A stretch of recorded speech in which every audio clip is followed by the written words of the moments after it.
Well, hello out there in podcast land. Welcome to the Living Streams Church podcast. We're glad you are joining us wherever you might be, whatever you might be doing. I am David Stockton, and I am a pastor here at Living Streams, and I always enjoy being on the podcast. And this right here sitting next to me is Alec Seekins. How's it going, David? And he also enjoys the podcast. I do. It's kind of your idea originally? Ryan's? Dalton's? I don't know. Well, the deep dive reality. Yeah, the deep dive came out of me, Jeff, and Ryan when we did them for the Credo series a little over a year ago. Wanted to get a little deeper. Yeah, and then it evolved into this, the deep dive podcast. Yeah. But your whole life is one big deep dive, right? I do love diving deep Research into things. I think all of his life is a podcast. If you catch him in the hallway, you're getting a podcast. I tell people all the time, we would just be, if nobody listened to this, we would just be doing it. At least I would, but that's funny. But it's his best quality too. And the fact that I have to finish the introductions. Dalton is over here running the controls. What's up? And he sets it all up. We're so thankful for Dalton and all the stuff that he does. He gets some major credit for the podcast. No. Yeah, he's the heavy lifter. You know, I was on... We're just the beautiful faces. Yeah, for sure. That's what I would say. There. For sure, I would say that. I was on Pure Heart's podcast last week. Yeah. Whoa, and I was on that side. Yeah. This feels different. I know I'm talking and like it's being recorded. All moving up in the world. It's like, I don't envy it. I couldn't do that a lot. So you stepped up to Pure Heart level. What's like the next level up? Is that like North Phoenix level? I don't know. I'm afraid to answer that question. I don't want to answer it. After Pure Heart? CCV, that's about... CCV, that's like... I don't think they have a podcast. That's serious levels right there. Yeah. I don't know. It's just like around the corner from Joe Rogan. Boom. That's the big leap right there, huh? That's when you know you've made it. Maybe not. Oh, yeah. Made something. I don't know if it's what you want to make. Yeah. But we're glad to be with you today, and we're glad to be talking about the stuff we're going to talk about with Psalms of Ascent. But I do have to just make mention of my haircut. So looks sharp. I'm about to go on some vacation with my family, a little road trip. And Sunday was, I preached the message, and it was the last one I'm preaching, until we get back. And I was so excited, just getting in full vacation mode, that I just went home with clippers and I just buzzed my head. It was all just it's all part of moving into vacation mode. You know how like you sit Shiva, you wear sackcloth, and you do all these things when it's a sad time? Yeah. I buzz my head when it's a happy time. And part of that's just because, it's hot here in the summer. I didn't realize you buzzed your head. I thought you went and got a proper haircut. Nope, homemade. Yeah. Me, myself, and I. Brittany cleaned it up a little bit. I did that like 4 months ago. Yeah, it's liberating. And I definitely, I'm glad I did it, but I would not do it again. Is it the equivalent of like a woman growing armpit hair?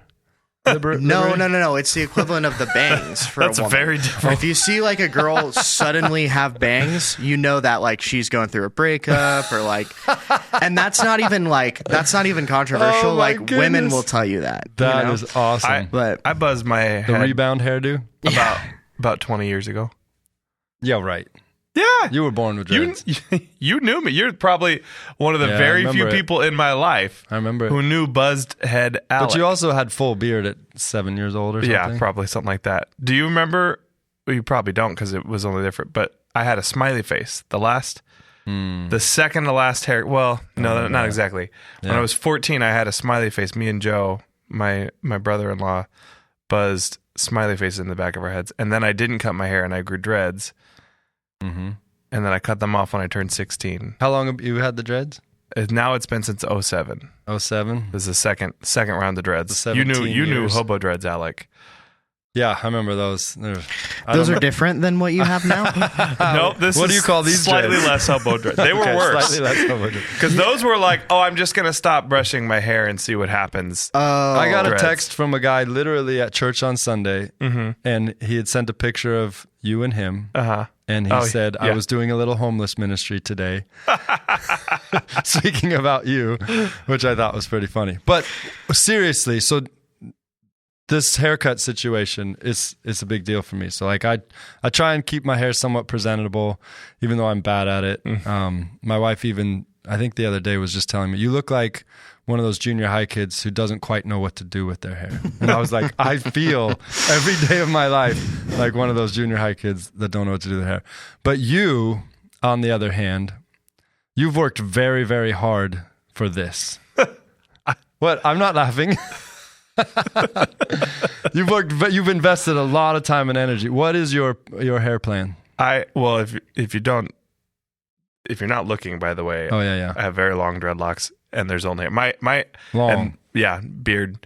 My plan is I don't like haircuts.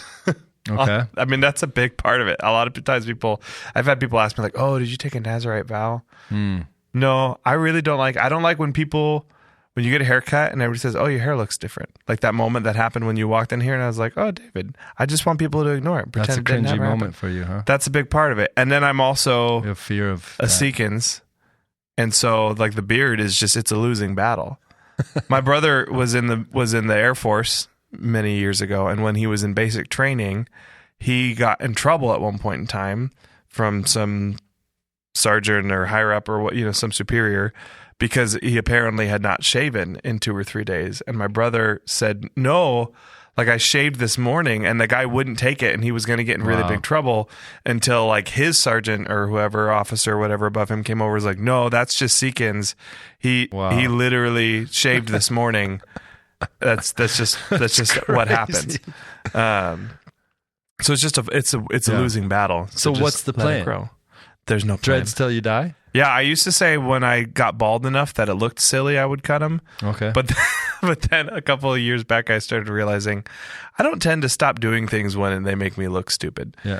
So I'll probably just be an old guy with a big old patch and dreadlocks. This might be a little too personal, but what's her plan for your She likes my dreads. If she hits the point where she doesn't like it and she complains enough, I'll probably cut them. That would be the most likely scenario where I cut them. But so far, she likes my hair. Conversations? You never talk about it? She's never seriously wanted me to cut my hair. She's never known me without my dreads. And the beard's when my beard gets cut real short or shorter, that's when my wife said too much. Otherwise, I would just go. My beard would go as long as my hair. Stuff. Well, that is not what our deep dive is about. Dive into hair. That's our deep dive is about Willie Nelson. Yes. No, not really. But we do have a little Willie Nelson in my sermon. Do a little sermon recap real quick. On Sunday, we started Psalms of Ascent, 15 Psalms, 120 through 134. 135 sort of fits too. But these certain specific Psalms called Psalms of Ascent, and we're spending 8 weeks talking about those. And I kicked it off with Psalm 120 and a little bit of an intro, but I know, you're preaching and Ryan's preaching, and so we'll get more and more intro, which I like about the teaching team. But yeah, talked about how these are songs that are supposedly songs that they would sing when they were making their pilgrimage back to Jerusalem, families, kids, grandparents, songs that had a little bit of an idea of looking up to Jerusalem, looking forward to Jerusalem, looking up to the hills. Even the one that we sang about in church was, "I lift my eyes up unto the mountains, where does my help come from?" So this idea of, coming out of the ashes, looking up to something, coming out of the muck and mire of life and challenge and heartbreak and friction, and going to the place where everyone's Jewish and everyone, holds the same values to some extent. And it's not hard to be Jewish. It's not hard to follow God. It's actually, conducive environment for those things. And so it's a joyful thing. Yeah. What I love about it is it's not just a joyful thing. They're very clear about coming out of the muck and mire. There's a lot of description of the muck and mire. But there's a clear, focus, not focusing on that, of focusing on what's above, what's ahead, and what the Lord has done. So we did a little intro like that, and then we talked about the 3 movements of the psalm, which we'll jump into. But in my intro, I said that these Psalms of Ascent are kind of like a little bit of a Willie Nelson song and a little bit of a Miranda Lambert song. So first question is, you guys know about Willie Nelson? Sir, of course I do. Sir, how dare you? Have either of you been to a Willie Nelson concert? No. No, but my in-laws have recently, and they said he was struggling. Oh, really? Yeah, he needed a lot of help. His son tours with him. Interesting. And his son was doing a lot of the heavy lifting on 10 years ago, Brittany and I. That's awesome. Dude, he was young and spry then, man. He was old and not, but he was amazing. He was about probably hour and 45 minutes straight. He didn't take one break. Wow. He played all the leads. He sang everything. His sister's great. on piano. It was incredible. That's great. So, do you guys know any Willie Nelson songs? Can you name a few? Willie's before my time. You don't think he's Not before my time? That's true. What are we talking about? You don't think he's before Dalton's time? The closest I could say to guys who are still going, we caught a Bob. My wife's super into Bob Dylan. Oh, yeah, We caught Bob Dylan maybe 6 years ago. Was it rough? No. Okay. I mean, his voice changed so much, but that was decades ago. That's one Brittany would have loved. Yeah, it was pretty great. And it was. I mean, he was on a stool most of the time, but it was the same thing. He's still interesting. At least But did 6 years ago. Yeah, and so I actually, referenced Willie and Miranda Lambert, kind of shared a little bit of their song, which is poetic, trying to get us into that poetry mode. I said and we read the scripture together, and everyone was supposed to, instead of clapping, just snap. Yeah. Have you guys ever had been in those scenes before, like a slam poetry concert? Or I've never done. I've seen them on TV, but you've been there. I mean, not in a concert, but more the Christian-y version of presentation. Yeah, where people are just doing poetry. Yeah. Did you snap? No, it's not a snap thing. No. Did you present? No. Have you written poetry? Yeah. You have some? Yeah. Dalton? Oh, wait. Oh. I know you're a poetry writer. We've heard some stuff. I forgot about Dalton. Give us your philosophy on poetry. I'm too cynical for poetry, dude. That's right. I can't do it, man. And I've written songs, and there's just so many good songwriters. I That's just let poetry. them. I know, and I let them do it. But if it doesn't have music to it, it's a bunch of. No, I get it, but I also don't like it. It's so funny. It's not my thing. Not for me. I don't know. So the book of Psalms is not for you, huh? Is that what I'm hearing you say? That's different. That's different. Yeah. It's I don't know why that's different. It feels different because it's inspired by God. I don't know.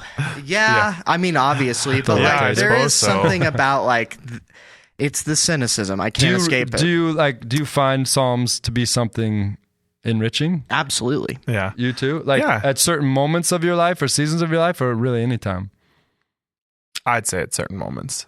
Psalms is not my favorite book, but it's such a good place to be. Which moments? When I'm in a long funk, one discipline that at times is knocked me out of it is saying, all right, I'm just going to read through the book of Psalms.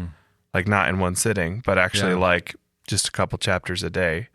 By the time you get through Psalms, I don't know that move has ever failed me. Yeah. At least not that it gets me all the way out, but it's just long enough. No. Yeah, no, it is. No, that's part of it. Is it's so long? 155. If you're reading a chapter or two a day, you're in there for a few months, Yeah.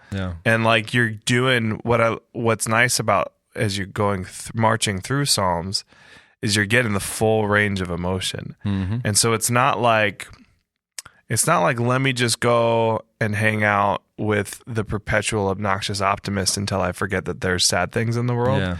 And it's not like, oh, let me just go hang out with the sad people, and then they'll commiserate with me. It's like you get all of that and everything in between and a bunch of other stuff, and it's all focused in the right direction. Yeah. And so it feels like by the time you've read through that, you've gone everywhere you needed to go if you really went there. For sure. For me, I think it's when I understood prayer as something a little more than just you don't have to close your eyes and do this to pray, but prayers can be it's just conversation with God. I think when I understood that, as far as my own prayer life, I think the Psalms, it's I don't know maybe what to pray for, or I've been praying for this thing and I'm kind of tired of praying for it, or whatever, it's just a different kind of way to cry out to God. Yeah. And I think it's powerful enough that, Christ on the cross quoted one of them. Yeah, for sure.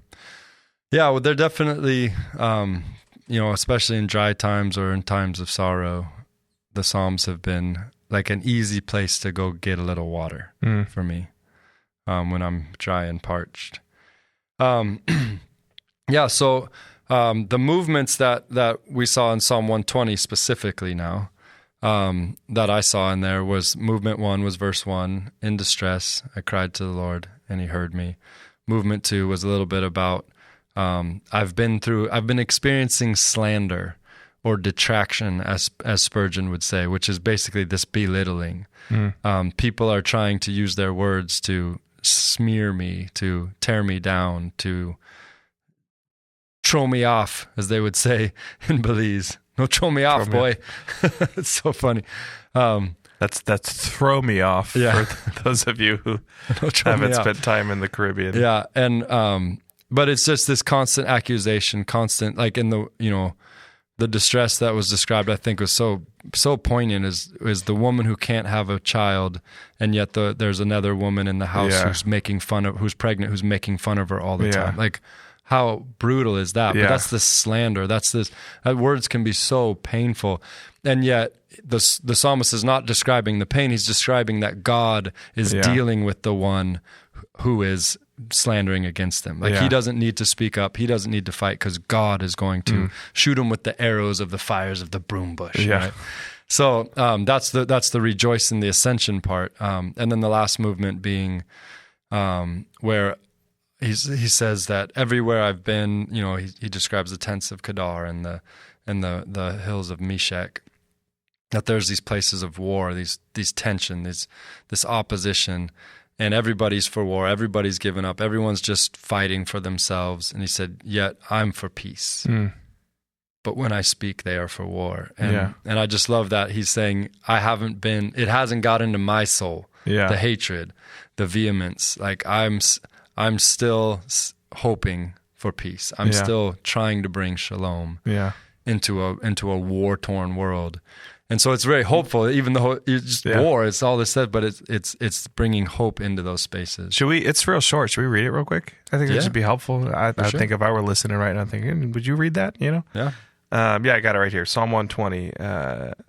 In my distress, I called to the Lord and he answered me. Delivered me, O Lord, from lying lips, from a deceitful tongue. What shall be given to you, and what more shall be done to you, you deceitful tongue? A warrior's sharp arrows with glowing coals of the broom tree. Woe to me that I sojourn in Meshech, that I dwell among the tents of Kedar.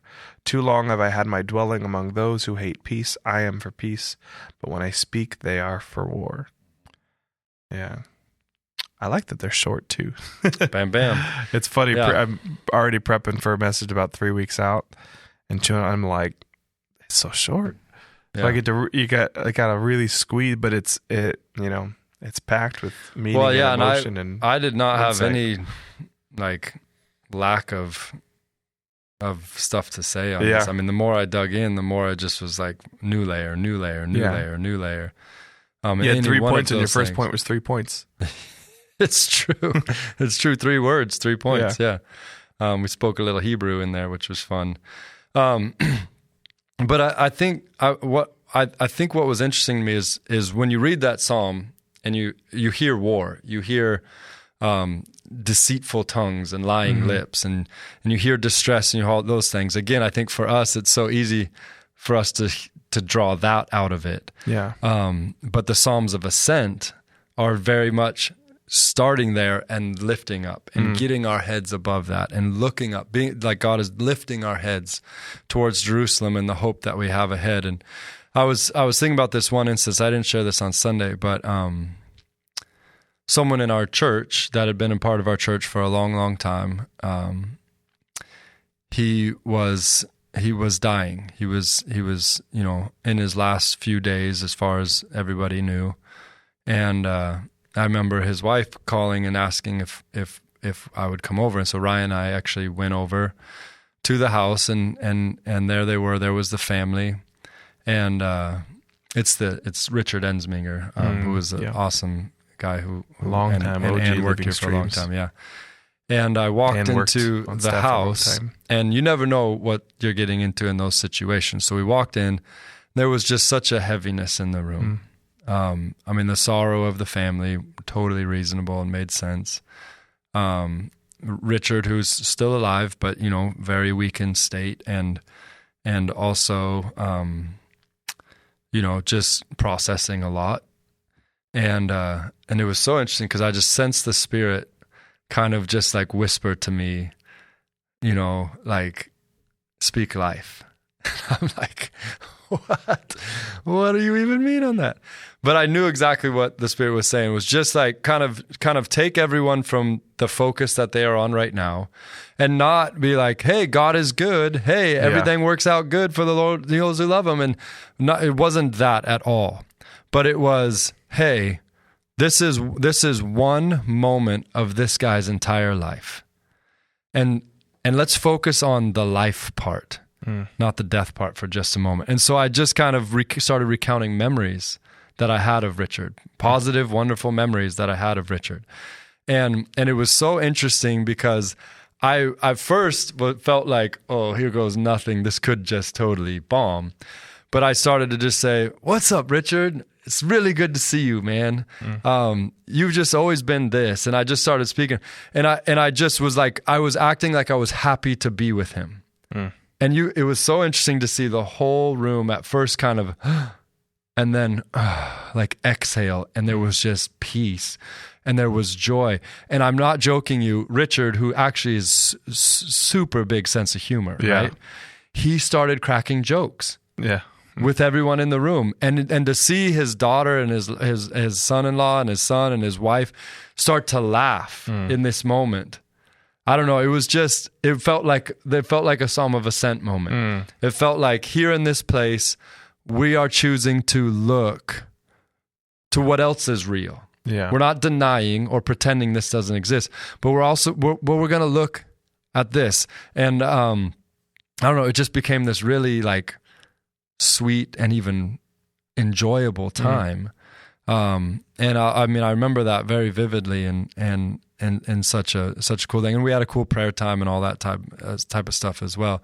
But I just think that's a little bit of what the Psalms of Ascent are trying to do. Psalm 120 is trying to get us out of that stuff and to draw our eyes to, the Lord heard me. The Lord is going to deal with them. I'm still for peace. You seeing this? You hearing this? And so I love that about the Psalms. Have you ever? I mean, do you see that in there, or am I just stretching it too much? No, I think that's. I think you did actually a really good job on Sunday. Actually, like even contextualizing it too. Like you're talking about road trip songs and all, trying to give a little bit of context that makes sense for us as far as, you know, what's going on, what's happening here, and I love that because it's songs that they were singing to solidify, to work deep into who they are, and for a certain season and a certain time and a certain moment, and it's a lifting up, and you know, and that word ascent, right? The word ascent is pivotal. It's that intro is what strings them together so that we can identify them as the songs of ascent because they're introed. A lot of people don't realize that most of the intros and titles and stuff like that you see in the Bible, those are added in, but in the Psalms, they're not, right? You know, it says a Psalm of David, like that's not some Bible translator putting that in there, like that's in the Psalm. It says a Psalm of David. When it says a Song of Ascent, that word is in that like kind of verse 0. That word Song of Ascent is that's there, right? So they're all kicking off of that word, and it is the thing that's stringing it together. And so it is this idea of like, we're going up the hill, we're going up the mountain. You talk like Bible Project, Tim Mackey, that thread they pull on, you know, the thread of like, Eden being a mountaintop garden, a place that's mirrored, bookends the Bible with Revelations and this city on a hill, and this place where maybe heaven and earth are overlapping in a beautiful way. And all these mountains being kind of an image and echo of that, you know, and so Jerusalem and the temple on the hill, on the Temple Mount, and going up there, I think is very much like, hey, we're looking up. I did a little bit of nerd out study. I think I texted you and Ryan this, and we'll see if it turns into something that hits a message or not. I don't know, but I was looking into the Hebrew word for ascent there, and looking at my dad's stuff, the Hebrew word pictures, and so like what are the letters? What's the definition of the word that the letters are telling us? It's interesting. The word for ascent also is a word for burnt offering, which was really interesting, which makes sense, right? Like those burnt offerings, they ascend, they go up. But the Hebrew word picture would be something like to behold the source of learning. And it's interesting because the Hebrew letter that means source is a picture of an eye. And it's the idea, like kind of what Jesus talks about a little bit, like end of the soul. Yeah, exactly. And that's the Hebrew mentality. And so it's the same word for spring, like an eye or a spring, but the picture is of a human eyeball. But so that word picture is like to behold, to look up to, the source of learning, or the source of the shepherd's guidance. The staff is the one that means lamed, is the letter that is also the word that means learning. And I think that's interesting. I've been chewing on that, meditating on it. I haven't come up with something too profound. Like nothing has clicked too much for me, but I do think it's interesting, this idea of like, hey, we're going up, we're ascending. And I think when you think of the Psalms of Ascent, like we're ascending the Temple Mount, and that, I think maybe we can connect the dots and assume like that's the source of learning, is this place where we go and we make sacrifice to the Lord, which is the same word as ascent, when we lay down. And I think that it's interesting too, that the word burnt offering is to behold the source of learning, right? That maybe the source of learning is when we realize, there's a sacrifice to be made to return to the Lord, to restore us to where we know that He's the one who knows the difference between good and evil, and we get in trouble when we decide what's good and evil. Yeah. So anyway, I think all that was a little rabbit trail off of an answer to your question. Yes, I think the Psalms of Ascent are calling our heads up, are calling us to lift. And they're without denying the pain that we're down we're down low and we're going up up a hill. I mean, you could even think about literally going for a hike up a mountain. It's to get another view, strenuous and beautiful. And you do a lot of work to get to the top, to get to the summit, and to go it's like a road trip to get out of the heat, right? Yeah, we're all a little bit like a burnt offering. That's true. That is and I think I remember Ryan, you and I talking in some of our teaching team meeting. Even we were talking about going into Psalms. It was kind of a interesting process to land on Psalms of Ascent, right? Yeah. But we just ultimately loved the idea of going from the strange land, which was the sermon series we just got done with, and the heaviness that is there, because they were in exile, and kind of the challenge that's there, to this Psalms of Ascent, where it was almost like we were getting out of the heaviness and we were going to a lighter place. And it's not that there isn't weight and strength and all of that importance to the Psalms of Ascent, but we were hoping that it would feel also like a lift and light. Not just we're talking about Psalms of Ascent, but we're actually experiencing some ascent. Yeah. And I'm not exactly sure how to bring that about, but on Sunday we had that, just some more time at the end to really kind of press into the Lord and to, in our distress, cry out to Him. And it was cool. I met a guy at the end of service who was sitting in the back, and he just stayed. Like everybody was gone and he just was still there. And I didn't know if he was with this group that was kind of near him. And so I said, hey, are you with these guys? He said, no. And I just felt the Spirit was saying to go talk to this guy. And so I did. I went and talked to him and just kind of eased my way into a conversation with him. And he was experiencing a lot of heaviness. He told me that he had a 12-year-old, a 10-year-old, and an 8-year-old daughter. So 3 daughters just like me. And 2 weeks ago, his 8-year-old daughter died of lupus, passed away of lupus. And he showed me pictures of them. I mean, they're just the most adorable, full of life, children. And one of them's just gone. And he was just grieving. He said, I just knew I needed to be here today. He said he came in 2015 was the last time he came to Living Streams. He says there was a different pastor, which obviously is Mark.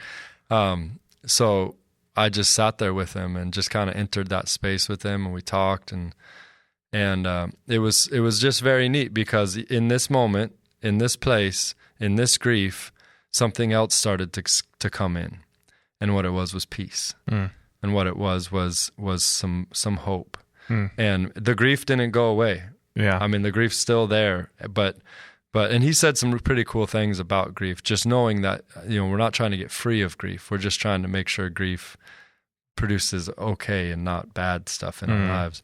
But peace started to come in, and then it was cool as the peace started to come in more and more, just from our conversation and some of what the Lord was doing. We walked outside, and I had found out he was from Chicago, so he grew up in Chicago. And my wife walks up, and she's wearing a Chicago Bulls jersey. And he was like, "This is your wife right here?" And we've never lived in Chicago or anything. My wife just was wearing it, and he was like, "No way!" And he had a tattoo of a Chicago Bull on his arm. Oh. So it was like the lightness, the peace was just increasing. And then Cliff Caesar walks over, and of course Cliff grew up in Chicago, and he's wearing Chicago Bulls uniform or like a jersey as well. Yeah. So 2 Chicago Bulls uniforms are coming up and meeting him, and then Cliff and him just started talking. "Oh, I grew up on this side of town. I grew up on this side," and they just started talking. And I just thought it was like experientially a Psalm of Ascent happened. Yeah. Just for this one person, the lifting of the head, who came in so heavy, like couldn't even stand up and leave because the heaviness was so much. And now as we were walking out, there was still the heaviness, but now there was a lightness. There was a peace that was a part of that. And beautiful thing is, because we have a lot of people in our church that have really good hearts, I was able to connect them with somebody that also lost one of their children and didn't know it was going to happen so quick. But I said, "Hey, would you be willing to reach out?" That person texted me later and said, "Yeah, we had a real long conversation already." And I was just like, "This is Mark Buckley. He's so amazing." And so it's just the peace is growing. The grief is still there, but the peace is growing. The peace is growing. Yeah. He's on a journey. Yeah. He's on a journey. And so, that was cool to see that happen. And hopefully we'll get to see that week to week as we go forward. I was thinking when you were preaching on Sunday, it was occurring to me that I think like part of what these Psalms are, and I think as you were like kind of painting a picture of the road trip song and all that kind of stuff is, and I was thinking about the stuff I've been studying, it's like they're the heart posture that would be healthy for us to take as we try to leave exile and go to the place of the Lord and the place of the offering. And because I think that in seasons like what you're talking about, in hard seasons and exile seasons and in diaspora moments when you're scattered and spread out and you're trying to come back, the posture of heart you take is perhaps the most important component, even if you go back a couple weeks ago to Nick's message when he's talking about, processing, and we talked about this on the podcast last week too, right? When you're processing, your parents' failings and the wounds they left you, if you process that with no honor, it turns into bitterness and gross and yuck. And actually for a lot of people becomes pretty self-destructive. I think almost everybody who's chosen to dig their heels into bitterness when you process the parent wounds, in my experience, what I've witnessed is it turns into something like self-destruction or something at least nearly as bad as that. But if you can process that exact same stuff with honor, you actually end up equipped to move forward from that, and you have peace, but you still have the wound and the limp and all that. And it's literally the only difference is how you posture your heart. Right. And I think as we try to return from exile, as we try to come back to the place of the Lord, I think we can learn a lot about how do I posture my heart through the Psalms of Ascent. Mm-hmm. And I think, obviously your message kicking us off in that, I think is doing exactly that. Like, can we just, and what do you do? Like bullet points, which is interesting because we take a poem and we turn it into bullet points and then we turn it into a sermon, right? But bullet points won't get you there to a posture of heart. A song will get you to a posture of heart. Yeah, music goes straight to the heart. Yeah, and Beauty that's goes why, straight to the heart. Yeah. like the classic. There's that episode of The Office where Michael's all heartbroken, and he goes on and he plays. I don't remember what this, but some sad song. But it's back when you could only get 30-second free demos of the songs, and he's just got the 30-second, or I think it was like 7 seconds of the sad part of a song, and he just keeps hitting that on replay. I don't know, but sounds hilarious. But that's like, we've all kind of been in that moment, but hopefully not with the 7-second demo, where we're just like, you're so sad and so emo, and I mean, everybody who's had like a heartbreak when they were a teenager. Your go-to song. You hear a song, that song for that breakup or that heartbreak or that whatever, That's like funny. You've got a song. Yeah, Dalton. I know. We're tapping into like my entire, like, I joke, like my manifesto of like art, Yeah. which is like art just makes you feel things, which is great. Like, I like to feel sad, like watching a sad movie. Yeah. Like for my birthday, we watched a movie that is pretty sad, but it's a really good movie. And my family was like, this is a really interesting choice to watch this movie. I'm like, well, it's my birthday. I get to choose. And also, I really like the movie. And we should feel, what, how cool is it that art can take you to a spot like that, Amazing. Yeah. That's what I appreciate about it. My wife's family, like I'm almost certain I heard my wife say, like, I want like art to feel good. Like, I don't want to feel sad all the time. I'm like, oh, but it's cool that like someone could depict something through song or like film, and like I probably feel that a little too hard in seasons, like I will abuse like a song or two or like an album, like, and I will feel the exact thing that it like makes me want to feel, you know what I mean? Because it's cathartic, and then it gets to a spot where you're like, okay, I probably need to intentionally shift kind of my mindset or like engage with some different art, So a movie really moves you. Yeah, but that's easy. Really Songs move you. Yeah, yes. But poetry doesn't move you. Well, aren't those? I mean, they are, but I'm saying, but if it's not cinematography and it's not music behind it, like, you haven't been moved by a poem.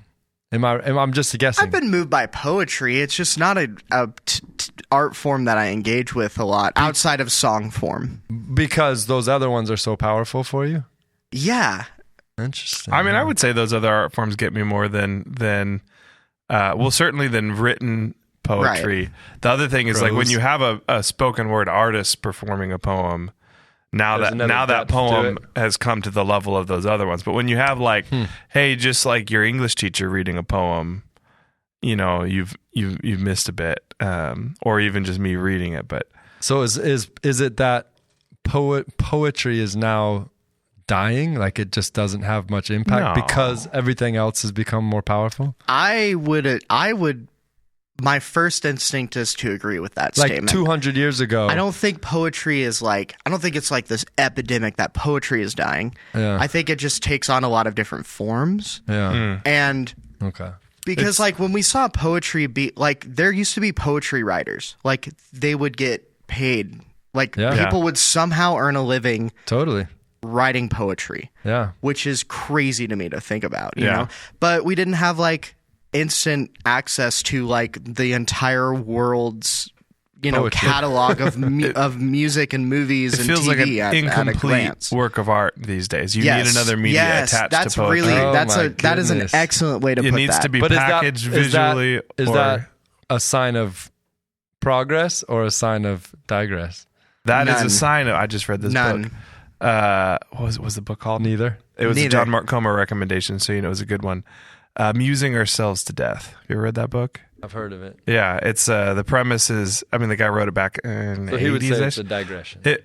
His premise is the media that we use affects the way we think and do, and society grows. And so he's harping on TV, and I think he's right to some extent. So the fact that we have post TV and internet society that's like, no, our minds are shaped by the media that we primarily use. And so prior to TV and radio, we were primarily a literary society for a few hundred years. And so poetry was our media. And so we were hanging with that. So, but I have a really important question. Okay.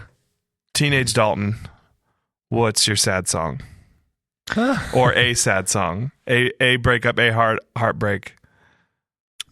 Man, it's the same. Like, I don't have heartbreak in my life now. I mean, maybe I do, but in different ways. I'm married and we're still together. So, tend to have a lot less heartbreak. Yeah. But, I can borrow that feeling for sure. There's this artist, this band called Copeland that I just, like, their music has spanned the genres. And then the past 20 years of, like, mainstream like emo culture. Yeah. So they still produce records, and I still I get misty eyed listening to them. Which one? Which one? Is all? Yeah. Is there one? I don't. It's just Copeland. Okay, for my teenage years, is probably the entire album by that band called Eat, Sleep, Repeat.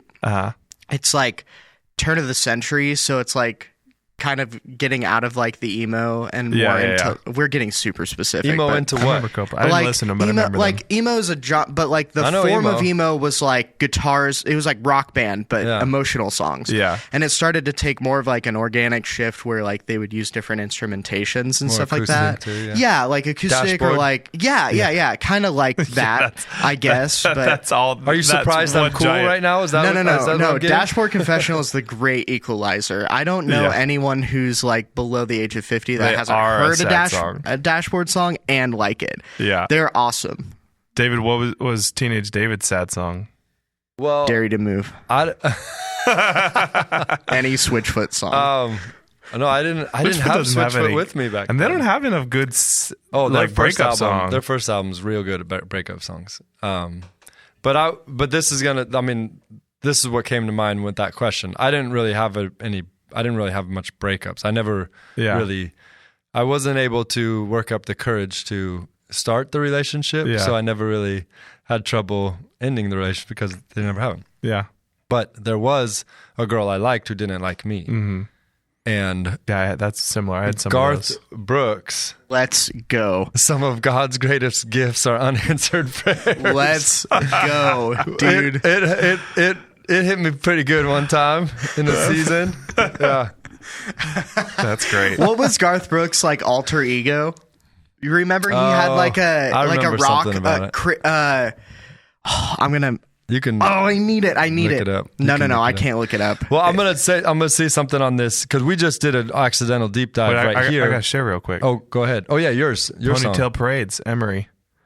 That was Emery. Yep, nice. Kind of the same Dashboard vein as would have been Copeland. good, but Dashboard never hit me. I'm pretty sure Emery and Copeland like had a feature. Yeah. Basically, though, when you listen to Dashboard, you thought you were breaking up with somebody. Yeah. Even if you weren't. Yes, that's so true.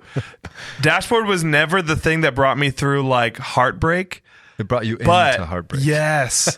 But you're right. You listen to Dashboard and you can't help but feel like... Well, that's what I was saying. Like, I can borrow that feeling, it would be... And it is funny how sometimes it feels good to feel, even if it's not a nice feeling. It's just nice to feel. That's why I like movies and TV and music. That's why I like that kind of stuff. I know it's not for everyone. There's like an Alice in Chains song that Johnny Cash redid. That's kind of like that. No, it's 9 Inch Nails. It's called Hurt. 9 Inch Nails. That's the one I'm talking about. Johnny Cash did it so well. He's like, I cut myself just to make sure I could still feel something. Dude, that song is that's some desperate art and right there. Johnny Cash covered a 9 Inch Nails song, which is crazy to me. But Trent Reznor, 9 Inch Nails frontman and writer, said that like he did it so well it's not even our song anymore. It's his song. And I think that's awesome. That whole album that Johnny Cash did right there where he redid a bunch of songs. Speaking of sad songs and covers, that was business.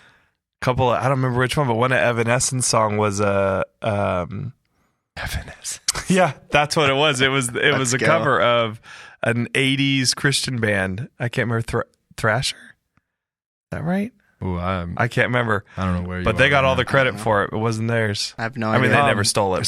But, anyway, bringing us back to this deep dive on poetry. Can we just talk about music more? Yeah, coming out of the. I mean, emo's not that far of a rabbit trail. Okay, track with me here. Okay, so coming out of that, which is all important, but this deep dive, I think we actually were going into something that's super pertinent, and that's the idea of, what moves us, right? And so this article called from The Honest Broker, my cousin sent it to me, and he was talking about the movements, and this was enlightening to me. Maybe you guys already know this, but definitely there was a season where art was this intense mover. And that could be, like you said, like somebody writing like Shakespeare, or not Shakespeare, like Beethoven, could become this super, super rich person because of writing music that doesn't even have words. But just it was so moving. And one was because the music it's still moving today, but not to the same category. But it was so moving for everybody that heard it, it became a worldwide sensation. Just that type of music. And so you have these pictures. Like you see the Mona Lisa, I don't think it would make it today, But there was a point at which whatever was going on or not going on in society, that thing was able to kind of push through. And so what this guy said is that was the season of art. But then it's been swallowed up. He actually has a little red fish and then a big green fish called entertainment swallows it. So now art has somehow morphed into entertainment. So we don't really have art in the same form as we used to, but now we have this thing called entertainment, which is a form of art, but it has a different purpose. It's an entertainment, and you can create a lot more entertainment to entertain a lot more people. It's almost like manufactured art, right? It's like mass-produced art. So it still has some movement in you, but not like what art used to do. So there's entertainment. But then what he said is now we've gotten to a place where it's not about art, it's not about entertainment. Now what he uses was this big blue fish that swallows it all called distraction. And in some ways, like it's people don't even want to be entertained anymore. It's like they want distraction. And I don't know if that's the right word. I was thinking it's now people just are like what art's trying to do is get your attention. It's not even trying to move you. Stimulation. It's just trying to stimulate. It's just trying to get you to focus on it because that's where the dollars come from. What are you guys thinking on those? I think that's pretty dead on. I was thinking. Oh, I wish you were going to say that. I was thinking a lot. I don't like it. Along those lines with having just read that book, which again is interesting because the book is so pertinent today, although the author's writing, I mean, he makes the comment like, oh, I think the computer's just a silly distraction. It's not going to be that big of a deal. And I'm like, oh, well, you kind of undercut your argument a little bit there for those of us reading 40 years in the future. Because I think it's like 80s or something like that, if I remember correctly, when he's writing that book. But it had me, he does a good job defining, okay, this is what entertainment, that's what he's harping on, is TV is a media of entertainment. And so he harps on something that we've noticed really acutely as we've actually kind of climbed out of it, of like, hey, TV is actually a pretty horrible place for things like news and particularly discourse, right? So you get a presidential debate on TV. We know this so acutely now because of podcasts, where like presidential debates in that format, they suck. Because nobody's going to actually talk to each other. They're just trying to entertain because there's a certain very limited amount of time in which the discussion can happen. And so, we heard Joe Rogan a couple years ago say, hey, I'd host a presidential debate. And everybody's like, I wouldn't mind that. I think I'd actually hear what they think more so than on CNN or Fox News or whatever. And that is it's a function of the medium, right? And so I was thinking about where are we at now? So that actually adds a little structure to the thoughts I've been just chewing on and haven't formed yet. Of like, well, the interesting thing about the internet is it's actually many media, right? And so there's a big difference between YouTube and TikTok and X. Worst decision Elon Musk ever made to rename Twitter to X. But there's a huge difference in those three media and all sorts of other media and how they form the discourse that we can have and how they get utilized and the incentives and disincentives that they have. And so TikTok for sure is distraction land. And it does seem to be pretty formative. But interestingly enough, on the flip side, podcasts like what we're doing right now, and to some extent YouTube are not. They're the antithesis of that. Like and long form. What we're doing right now is the closest thing to, I mean, not to say that right now it's the best, but like this medium is the closest thing to meaningful discourse that's happened in media since the book. and certainly is the most meaningful long form discussion that can take place that's fueled by a media, since people were sitting around on a fireplace having a discussion. I mean, that's literally what we're doing, is the same thing we would do around a fireplace, but now it's recorded and everybody can listen to it. And that's really interesting. And you see people, again, not an endorsement or whatever, but you see a guy like Jordan Peterson, who's like very, very cerebral, and that he's blown up to become so famous and so many people listen to him. And you're like, I remember the first time I heard him, I thought, oh, this is super interesting for people like me who get super nerdy, but nobody's going to listen to this guy. Yeah.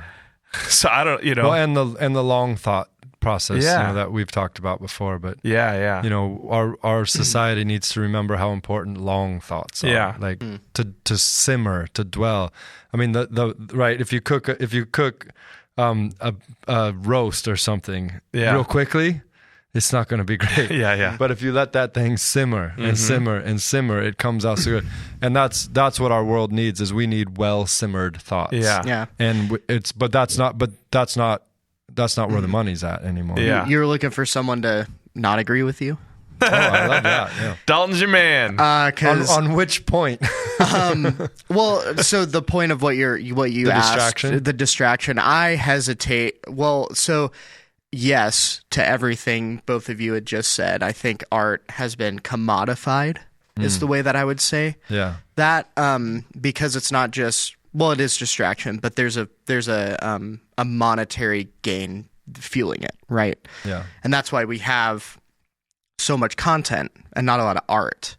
But art exists within these spaces. So I hesitate pretty heavily to just categorize it into three fish, or whatever bucket, distraction or true art. So I think there's a PragerU video that I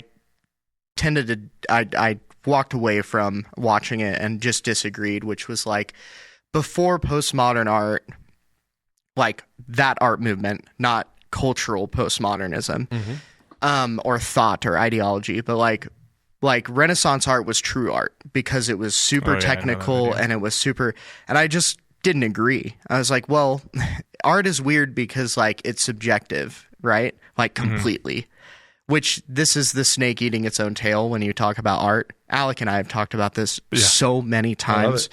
But it fits very well with our Psalms study. And this is the one thing that I feel like I can chirp up on and actually know what I'm talking about. Chirp it up. I can he's add moving value. up to the front seat. I can add value. Yeah, I'm on the console. I'm not. So if you crash the car, I think I'm going through the windshield. So, I think like art is commodified now. Art can absolutely exist within distracting spaces.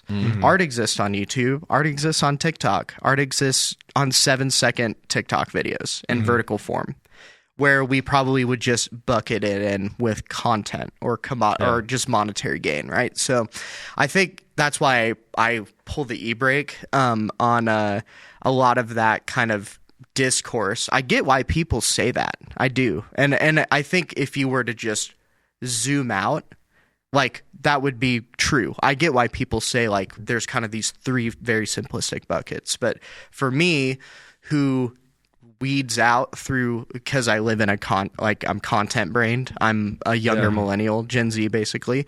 So like I try to really find the like good stuff within a lot of like these spaces that are commodified. Right. Well, that's what I would like. So it's there's no denying that you have these three buckets. Right.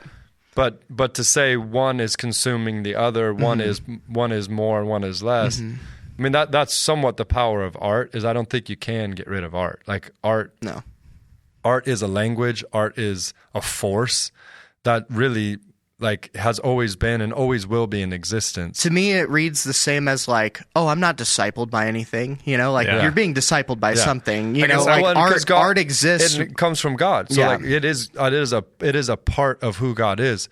So, but what you were saying is, in some ways, what you were saying is to look for the art in each one of those things. Like that's something that you've tried to be doing, is almost like a connoisseur of art.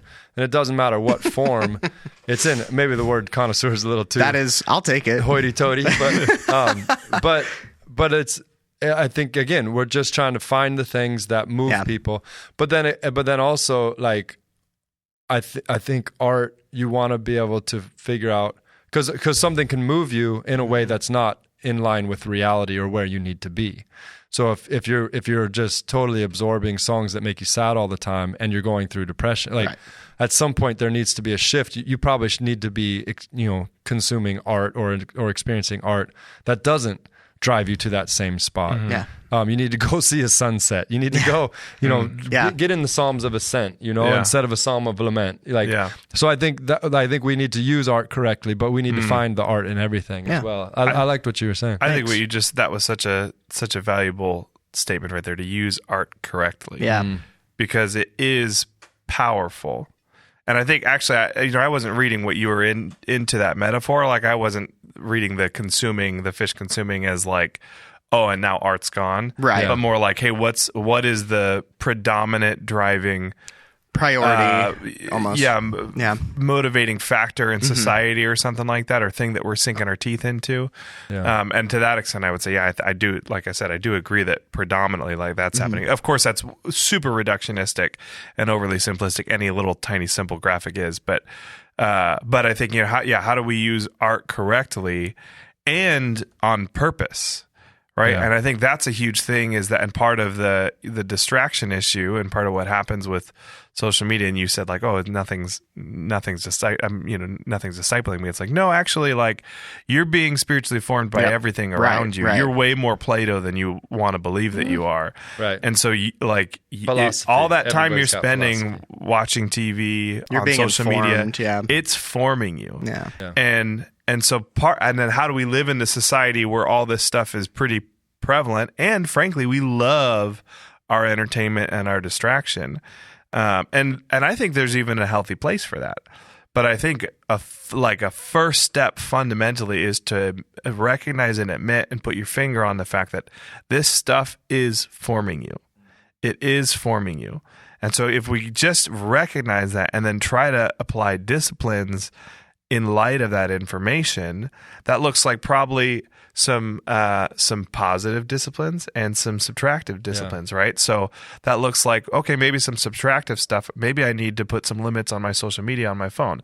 Maybe I need to delete that app because TikTok, regardless of what the politicians in America think, I can tell it's having a deleterious effect on my formation, more so than YouTube or something, or whatever is getting you however. And then maybe it's, okay, well, I actually need to include some positive disciplines, and I need to, now that I've removed some of this or limited some of this, maybe I need to actively add more in. Like I've been listening to these cheesy Bible songs with my son because he's 1.5 and he likes them, and there's a really cheesy kids show called Slugs and Bugs, and it's like a little Bible show, and they have a bunch of Bible songs that are just a verse, and the guy just puts them to music. But straight word for word. They're just word for word, play around a little bit with a chorus or whatever.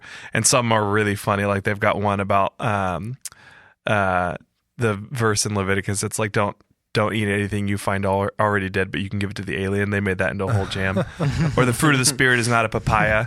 Love, joy, peace, patience, kindness, goodness, faithfulness, gentleness. So anyway, these I've been listening to this just for my son, but I'm like, it's getting me, and it's becoming a part of my morning quiet time because it's art, even if it's childish art, and it's sinking into me and it's forming me. And so it's like, okay, well, if I'm going to do some of this, maybe I need to, at the very least, try to overbalance it with listening to podcasts, listening to sermons, watching some cheesier Christian art, which hopefully we can make Christian art that isn't cheesy. I was don't get me and don't start it on that one. Let's not do I was gonna well, I did want to say one thing on distraction and art. Just because something is labeled as Christian art does not mean that it's not distracting. Yeah.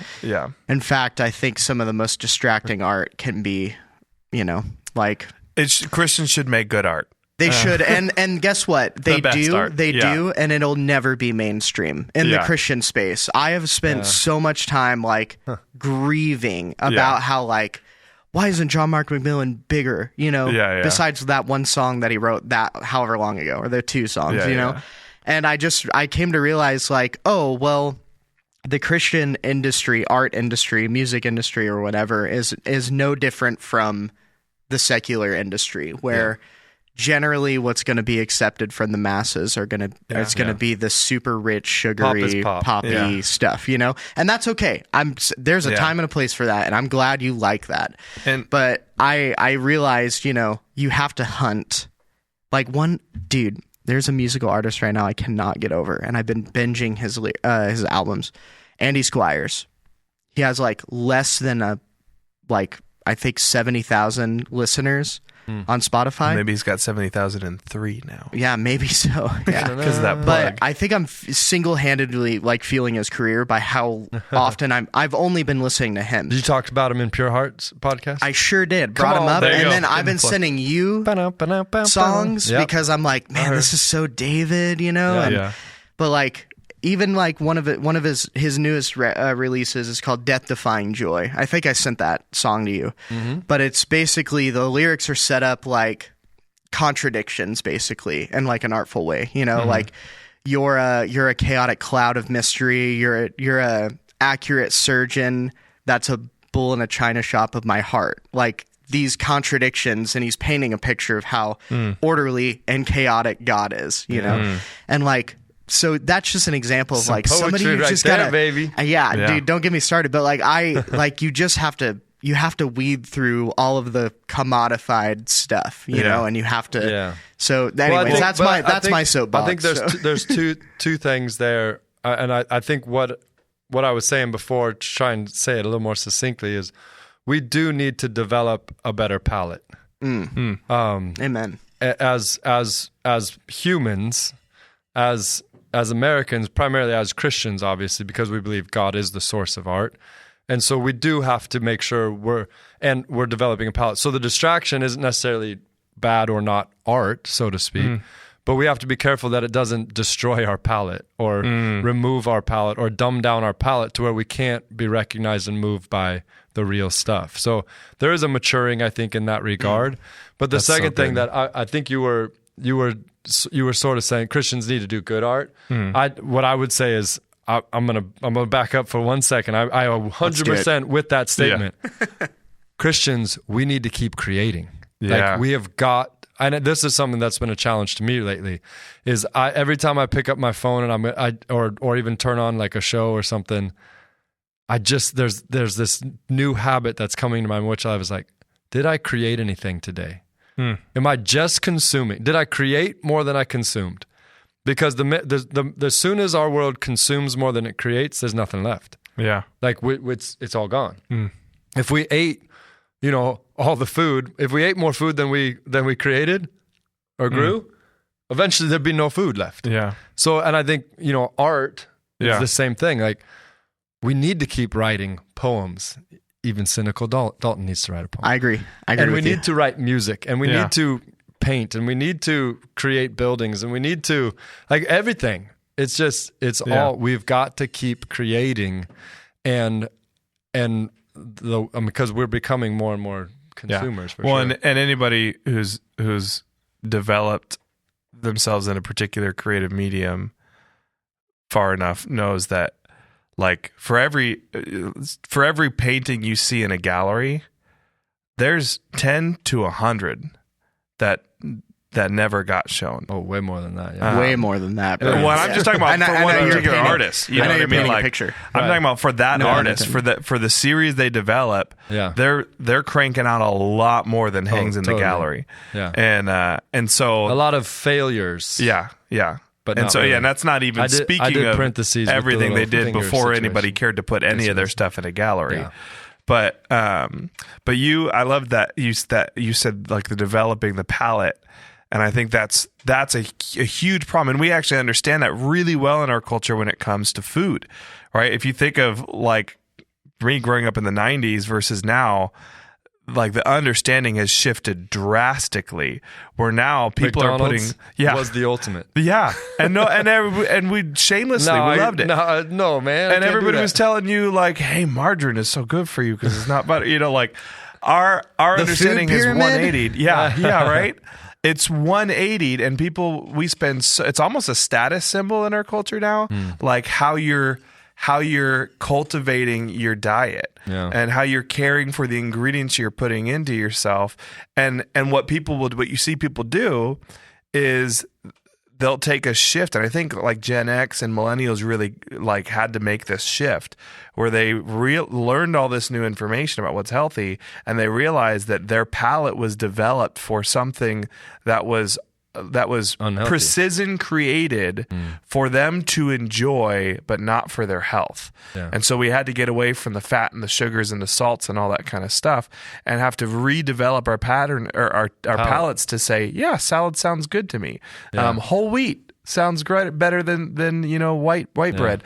And I was talking to a mom friend of ours a couple weeks ago.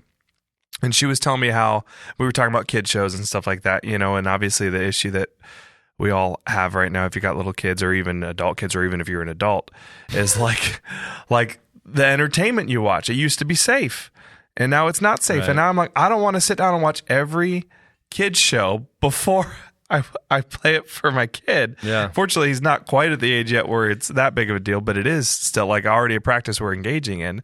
So you got to go back 10 years or more. Yeah. But then the problem is the stuff that they're pumping out now is Doritos for your brain. What's weird about what you just said is my wife and I were talking about this the other day. We've noticed, because there's been such a strong, new sexual ideology that's being presented and everything, to kind of like normalize homosexuality or transgender, all these things.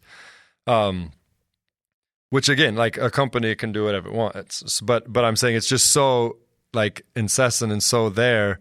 It's been so interesting to watch shows as a family now. Yeah. Because we'll watch shows when I was growing up, and that wasn't really present and accounted for. Yeah. And I'll be watching the show, and my daughters will be like, "Oh," and it's like, "Well, no, that's not a reference to that." Or that's not at all. Not as happening. We were watching Lord of the Rings, and at one point, Aragorn kisses Boromir on the forehead as he's dying, and one of my daughters was like, "Oh, is this?" And we're like, No, it's not. But it's so funny that the conditioning of my brain, even now, when I'm watching something I watched 20 years ago, I'm starting to go, oh, that seems like that could be a reference, even though it wasn't. Well, never mind in the actual I see it book. Everywhere now.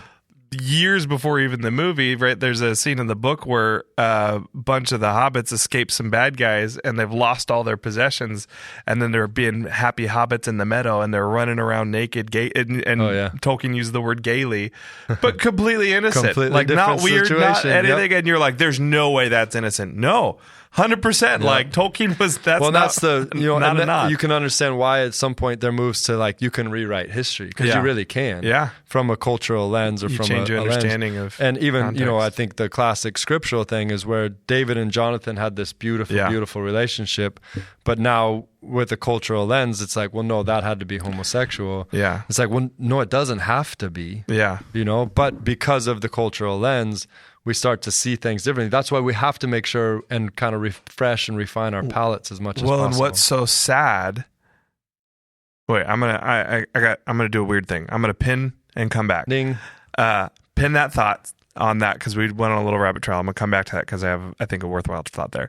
Back to like my mom friend, what she was saying, because the stuff that's being put out right now is it's like so addictive for your brain, for your entertainment, for the distraction. She found that what she'll do with her kids is she'll actually say like, hey, we're not going to do any screens for like a week, and then she'll reintroduce them to like Minnow app, which is like little Christian stuff, or like stuff from the 90s that's like safe. And then she's like, my kids will watch that. Like they'll be down for that kind of stuff, the old 90s puppet show kids TV stuff. Once we've kind of detoxed from the like flashing lights, bright CGI, woo, of like now. And I think, that's something maybe that we need to do a little bit is, like you said, like a little bit of detox, readjust our palate, and actually get to the point where like, hey, this stuff is like wheat bread. It's not as exciting as the white bread we grew up eating that's like covered in sugar, but it's actually forming us into something healthy. Now back to the thought on, you were talking about, like Aragorn and all that kind of stuff, and seeing reading homosexuality and current ideologies back into other things. And what I wanted to say along those lines is that actually I think is one of the key elements. Sometimes we have a hard time answering, like, why is this sinful? Why does God say no? And that's a question our culture's been asking for a while. And I think that's a huge answer to that, because there is something I think it's Rebecca McLaughlin says it in one of her books, that the Bible actually does command intimate relationship between men and intimate relationship between women, but not sexual intimacy. Right. And we are made for intimate relationship between men and intimate relationship between women. This is a special and unique and wonderful thing, and we need it. You are not a healthy man if you live your life without an intimate relationship with another man. Friend, You are not a healthy woman if you live your life without an intimate relationship with women. And one of the beautiful things of that, people used to say all the time, and they say it less so these days, because it's kind of gotten diluted out of meaning anything. It's like, oh, can men and women be friends? And what they meant when they said that was like, hey, there's always this kind of element of like, a potential for romance or sexuality, even if it's infidelity or adultery or not, or if both people are single, whatever. There's always this potential of like some sort of sexual element there between men and women. Most of us past a certain age grew up in a world where we had a respite from that potential and the muddiness that could create with it. So if I have a friend who's a girl, maybe maybe she's gonna like me, maybe I'm gonna like her, maybe whatever. But the respite, the shelter from that you had was your guy friends, or if you're a woman, was your girlfriends. You didn't have to worry. Like, I could have an intimate, close friend, and I mean, I remember when I was 18, sitting and playing Risk and smoking cigars with my two best buds, and no one was thinking like, hey, this is weird. And we'd hang out and we'd do it in our underwear or whatever. It didn't matter because there was nothing weird. We were just lazy, fat guys smoking a cigar. Well, okay, it was weird, but nothing weird like that. There was no question of anything odd because that wasn't ever a thing. But there's no way a kid an 18-year-old these days gets to do that without an element of spoiler. Which I agree with, is that not that you should do that. We need to have healthy examples of took a left turn there. Really good male relationships that are not something that's sinful or something that veers into something that's sexual, and even healthy friendships between a male and a female that doesn't have a sexuality or romantic, like if we can have those healthy relationships and visions of those things, then we can operate in but if we blur all those lines all the time, then we're left essentially what we have now in society, where there's no definition, there's no clarity, there's no boundary, everything's fluid, and everyone's got mental. And unfortunately, teenagers are growing up in a world where the combo of forces for them, right? Like if you're a teenager and you have a friend and she's a girl and she likes you, and then things get weird, or maybe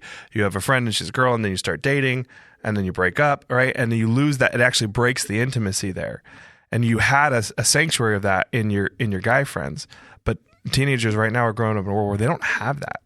They don't have safe guy friends because there's always that element of like, should I like him? Will he like me? The girls don't have safe girlfriends. Should I like her? Will she like me?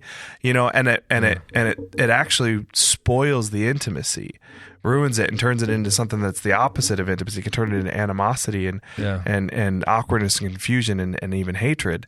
And that is a horribly unsafe place to grow up.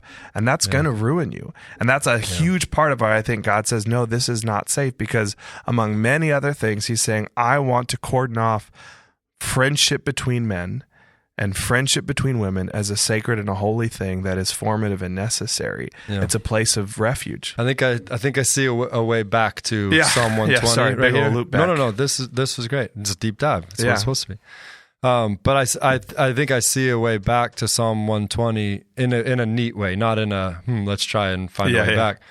But that last part where he says, too long have I lived among the people of war. I am for peace, but when I speak, they are for war. Mm-hmm. And again, it's that place of we are completely surrounded in some ways with sexual revolution. Mm. and this getting rid of all boundaries, making in some ways everything sexual. Everything you feel, every desire you have should be sexually acted upon. Is kind of what the premise is. Yeah. And so there's this ambiguity. It's almost like there's this flood that has come in, and you just might as well give in. You might as well just say, okay, fine, love is love. Yeah. Like you feel that. But yet the psalmist is saying in the last movement there, I've dwelled in all these places where all they want is, sexual fluidity. Yeah. But I'm still for sexual purity. And when I speak, they are against me. I think like that's kind of the picture that I see him saying there. And what he's talking about is everyone's for war. Literally, all of these surrounding nations want the destruction of Israel, which is still true today. It's been true off and on. I mean, it's been true all throughout history. And he's saying, I've been dwelling in all these battles and all these things, and everybody wants just war. And so I have three options. One is I can just let them have their war and destroy us. Two is I can fight to destroy them. Or three is I can still hope and fight for peace, which is way harder than the other ones. Yeah. But that's what he's saying. Everywhere around me is for war, but I am for peace. Yeah. And when I speak, they are for war. So it's not I am for peace, and when I speak, they get peaceful. Yeah. Nope, they continue to war. And I think that's a little bit of the call of the believer. I think that's the Psalm of Ascent, is that, hey, doesn't matter what society does, doesn't matter how people are moved, doesn't matter if we've got total distraction, total entertainment, we've lost all art, all these things.